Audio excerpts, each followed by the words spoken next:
Welcome to The Code, your guide to health and human performance. I'm your host, Dr. Andrew Fix from Physio Room, a performance-based rehab facility here in Denver. On this podcast, we're going to explore the key areas of your life that impact your overall health and wellness, from sleep hygiene and stress management to nutrition, movement, relationships, and more. We bring you conversations with industry experts and top performers to share strategies they have for cracking the code on health and human performance. Now let's get to today's show. All right, everyone, I appreciate you being here. No matter where you may be, no matter how you may be listening, we appreciate you tuning in to this episode of The Code. Today, we're going to talk about the code to health and human performance. Again, I'm your host, Dr. Andrew Fix, and I'm a physical therapist at a practice named Physio Room. So what we're going to talk about on this particular episode is just lay out the plan for what this show is going to be all about, right? The code. We're going to have a lot of different episodes, but what this one's meant to be is just to tell you what to expect going forward. And we'll talk about a little bit about health and wellness on here, but really this is just laying the foundation, setting that good base for where we're going to go in the future, okay? So this show is really going to be talking about ways that you can optimize your health and wellness, ways that you can set yourself up for success, whether that be just living your daily life, whether that be having enough energy to play with your kids or go to work and perform at a high level, whether that maybe you're an athlete and you're wanting to know how to push your body to its limits without breaking down, or whether you want to know about the ways to optimize recovery. These are all the types of things we're going to talk about. So to kick that off, what I want to mention to you guys is what we call the 5 pillars of health and wellness. And depending on what source you may have, I mean, you could hop online, you could hop on Google, and you could probably find 20 different articles talking about the keys to health and wellness, or the 4 pillars of this and the 6 pillars of that. For the purposes of this show, we're going to talk about 5. And I'm going to list them off here in a numbered order. But remember, these don't have a particular order of importance, depending on who we're talking to and what the conversation might be with a client of ours or something like that. One of these might be more important than the other. But we're just going to list them off in an order, but I don't tend to want to put any label on these, like one being more important than the other. I think they're all extremely important in their own way. So without further ado, the 5 pillars of health and wellness. Number 1, sleep. I don't think it's a shock to anyone that sleep is extremely important. I think in the United States, we tend to wear this like badge of honor when we talk about how hard we're working and how late we're staying up getting stuff done and how early we wake up in order to get to the gym. And sometimes lack of sleep is worn like a badge of honor, like it's a good thing, because that means you're working hard and you're pushing yourself. Well, I'm here to tell you that sleep is important, and eventually that pattern is going to not work out for you. Okay, so sleep, number 1. We're going to break into different episodes that talk about this hygiene that goes around with sleep routines. How much sleep does somebody need, depending on how old they are, if they're a child versus a teenager versus an adult, and what are those requirements that different people need, and what are the requirements for people who are athletes versus non-athletes. So we'll talk about that. Number 2, nutrition. So there's a lot of different resources that go around along this too. I think we all could agree that most people seem to have a good understanding of what foods are generally healthy and what foods are generally not good for you. And what I mean by that is I think everybody listening to this probably knows that stopping at a fast food restaurant and getting a real greasy burger that has a lot of artificial ingredients in the bun or something like that is probably not in your best interest. Now, does that mean one should never do it? Well, I don't know. I guess it depends on who you talk to, but nutrition nonetheless is an extremely important topic. So we're going to talk to people who are, following different nutrition strategies. Some people may be following a plant-based diet. Some may be following a meat-based or an animal-based diet. Some may be just doing a whole food diet or things like the Mediterranean diet or something else. So we're going to talk to people who are experts in this area. Okay. Let's move on to number 3. One of my favorite, movement. So there's a lot that goes into this, but exercise is probably the main thing that comes to mind. Like, what type of exercise is the best? Well, I guess it depends on what your goals are, right? But we're going to talk about daily movement, movement that is exercise related, movement that is not exercise related, movement for work. So maybe we'll talk about ergonomics and sitting desks versus standing desks. I mean, I'm sitting down right now recording this episode. So movement, one of those key pillars to health and wellness. Number 4, stress management. I think over the past 2 years since COVID has started in early 2020, this has been a topic of these pillars here that has continued to have more and more attention be placed on it.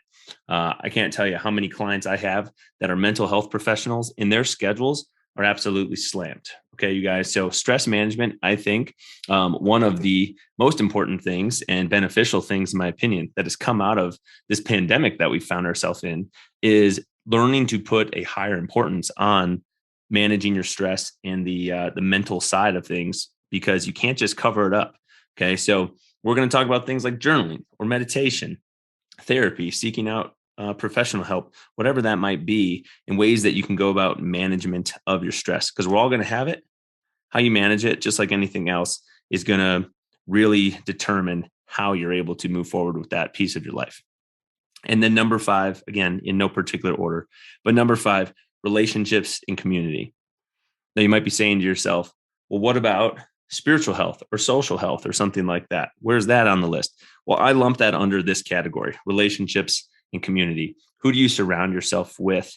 What do you believe in? Do you believe in a higher power or not? Like, what's your spiritual focus? What is your social life like? What are your personal relationships? Are you married? Do you have a significant other, children, anything like that? Your coworkers, right? So, and then different cultures and things like that. So I just kind of lump that all under this category. So again, in order that I listed them off here: sleep, movement, nutrition, stress management, and relationships and community. Okay. So when we start talking and breaking down those categories into further detail, what we really want to help create in this show is teach people or give people ways that they can focus and optimize their efforts in each of these areas, because that's going to be a key to living a long, happy, healthy, and fulfilling life. Okay. Well, you're saying, Andrew, well, how do you do that? Right? How do you optimize your sleep? How do you optimize your movement or your relationships? Everybody's relationships are different. Well, there's a lot of places that you can go and get information, or a lot of places that offer resources, things like blogs, websites. Like I said, you could Google literally anything, and you're going to find support for it, right? Whether you want to find support for a vegan diet, you can find it on the internet. Do you want to find things that negate or don't support a vegan diet? Well, you can find that too. CrossFit, running. Is running good for your knees? Is running bad for your knees? You can find literally anything that you want on the internet. But no matter what, in order to optimize your health in these 5 areas, what you have to have, you guys, is we have to have a strategy. Because if you don't have a strategy, the plan is going to fall apart, right? So you have to have a plan. You have to have a direction in order to know where you're going. Otherwise, how will you know if you've hit the point where you are actually optimizing something? So as we're sitting here recording this, it is Super Bowl Sunday. Okay. The Los Angeles Rams are playing the Cincinnati Bengals later today. You better believe that the head coaches for those teams, Sean McVay and Zach Taylor, they have a strategy. They have a plan in place for how they are going to start that game. If the Rams receive the ball and they're on offense first, you know that Sean McVay has a strategy for what plays they're going to run on that first drive in order to try and set them up for success for the rest of the game. And then he has a plan for whether that goes according to the way they want, or if that doesn't go the way they want, right? Like, he's going to have a plan for how they're going to handle that situation. This is the same for us. If you have a plan for how you're going to manage your sleep, the likelihood that you are going to be performing at a higher level in regards to your sleep is probably better. If you have a plan for how you're going to handle your nutrition, for example, if you're someone who prepares their meals ahead of time, does food prepping, maybe on the weekends, when things hit the fan during the week, you're going to be well prepared to handle that, as opposed to somebody who's just winging it on a daily basis. Maybe they are going to stop at that fast food restaurant because, hey, we've all got to eat. We're hungry. And, you've got to handle it in the moment. The more prepared you can be on the front end, the better off you're going to be managing the situation. and setting yourself up for success later. Okay, so let's